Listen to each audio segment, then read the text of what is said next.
And good evening once again. We're off to South Florida tonight as we launch our Live from America tour, Doral to be exact, our first stop because it's home to the largest Venezuelan community in America. Some of them are here with me tonight, sitting at El Arapazo. That is the restaurant at the absolute center of those massive celebrations you've seen over the past few days. So many Venezuelans have fled decades of what seemed to be a hopeless dictatorship, but now, as of this very week, they are among some of the most hopeful people in America.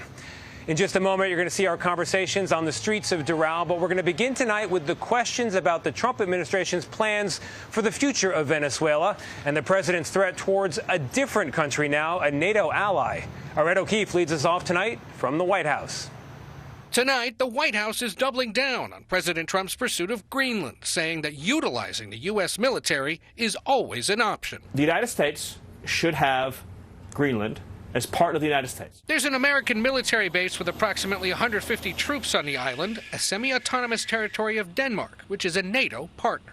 European leaders today slammed the idea of a takeover, saying Greenland belongs to its people, while congressional Democrats said the move would have disastrous consequences. Nothing would lead to the absolute destruction of NATO more than American aggressive action against a long-term ally like Denmark. The renewed focus on Greenland comes as questions remain about the president's strategy in Venezuela.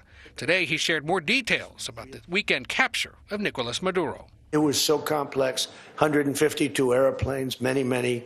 Talk about boots on the ground. We had a lot of boots on the ground.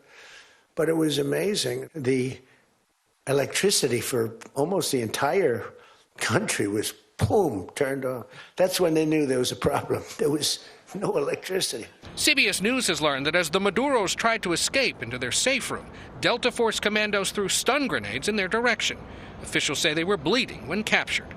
Venezuelan authorities confirmed at least 24 of their officers were killed in the weekend raid, and the country's interim president, Delcy Rodriguez, said today the Venezuelan government is in charge, and no one else. I've been saying it for a long time. Nobody can take us. Trump has claimed he's in control and said there won't be new elections in the country for at least 30 days. The Pentagon tonight says 2 U.S. service members are still recovering from injuries sustained during the operation to remove Maduro from Venezuela. 5 additional service members were injured, but have already returned to duty. Tony? Glad to hear it, Ed. Thank you very much. Appreciate it. CBS News correspondent Lilia Luciano is just across the border tonight from Venezuela. She's in the country of Colombia, and she joins us now live. Lilia, good evening. Good evening to you, Tony. Look, the further you get from Venezuela, the louder the celebrations. But inside the country, that is not an option, because even though Nicolas Maduro is out, the regime is still very much there. There are these armed militias that are called colectivos that have been canvassing the streets of Caracas and cities beyond. Only public displays of support for Maduro are tolerated, and any hint of support for the U.S. can be met with arrest. But it's not just civilians that are on edge. Last night, gunfire rang out near the presidential palace, and it turns out that it was the military shooting down some commercial drones. And here at the border, you can feel the volatility. As you can see, there are these armored trucks that are here, part of a major deployment from the Colombian military in order to prevent or to control any possible spillover of violence or migration. Tony? Yeah, Lilia, you can feel it. You can see it as well. Thank you very much.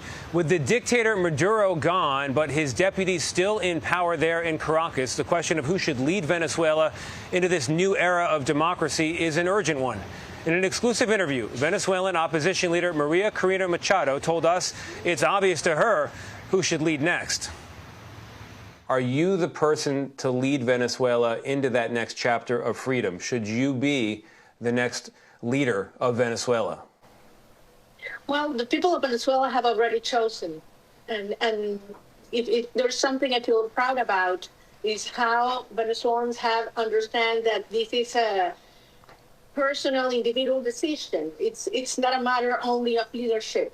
It's a matter of a whole society committed to do what it takes, to take responsibility for our own future. So in other words, the answer is yes, is what I'm hearing. You won that primary. You were then banned from running. I asked you, should you be the next leader of Venezuela? You say you already have won what's necessary to become it. So the answer is yes? Absolutely yes. And we have a president-elect who is Edmundo González Urrutia, and we are ready and willing to serve our people as we have been mandated. The Trump administration, and Donald Trump in particular, surprised, even shocked some people by saying he does not support you as the next leader of Venezuela or your party. He said, for you, you're nice, but you lack respect in the country and that it would be tough for you to lead. Have you spoken to him since Maduro's capture? And what would you say to him? What do you want him to know? No, I have not spoken to him this year, and I have insisted in a clear message on behalf of the Venezuelan people. We are very, very grateful. A few weeks ago, people would have said it was impossible to reach this point. And President Trump's leadership and courage has brought Nicolás Maduro to face justice. And this is huge. This is a major step towards restoring prosperity and rule of law and democracy in Venezuela. Ms. Machado, on that point, the people who put those individuals in prison, many of them are still in power. In fact, all of them, with the exception of Maduro.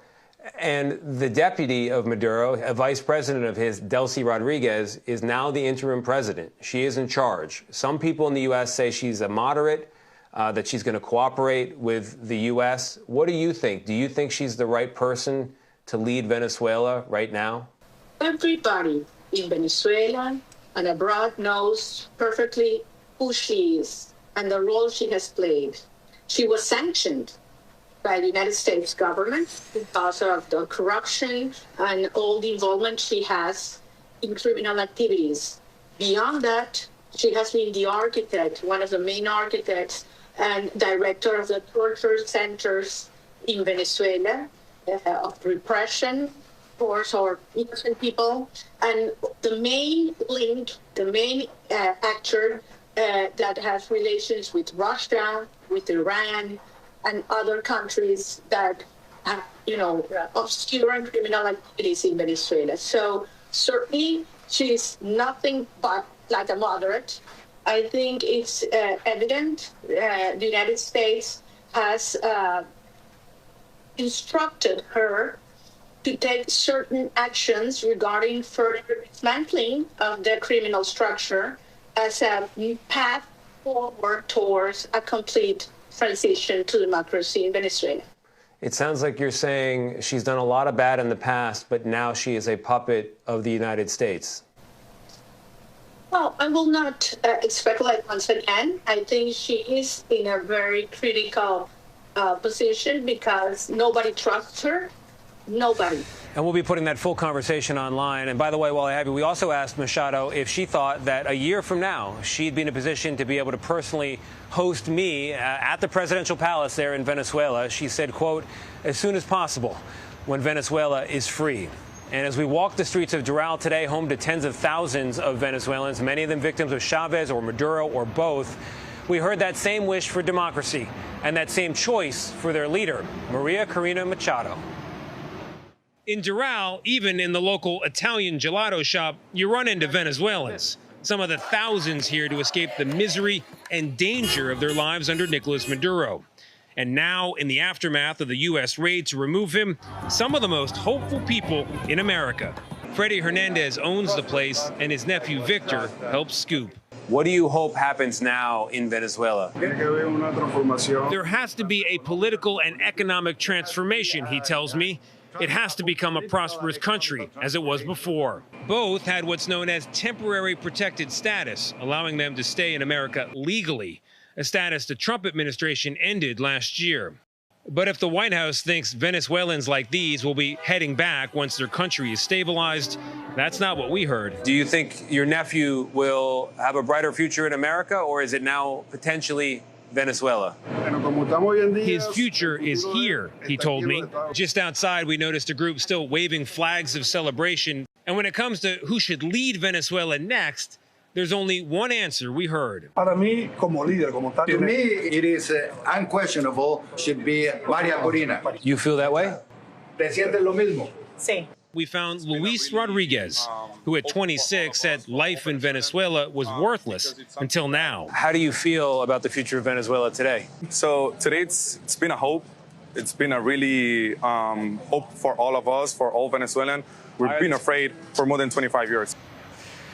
And many told me today that the movement Luis was talking about there is not going to end. It's not going to end until there is democracy in Venezuela once again.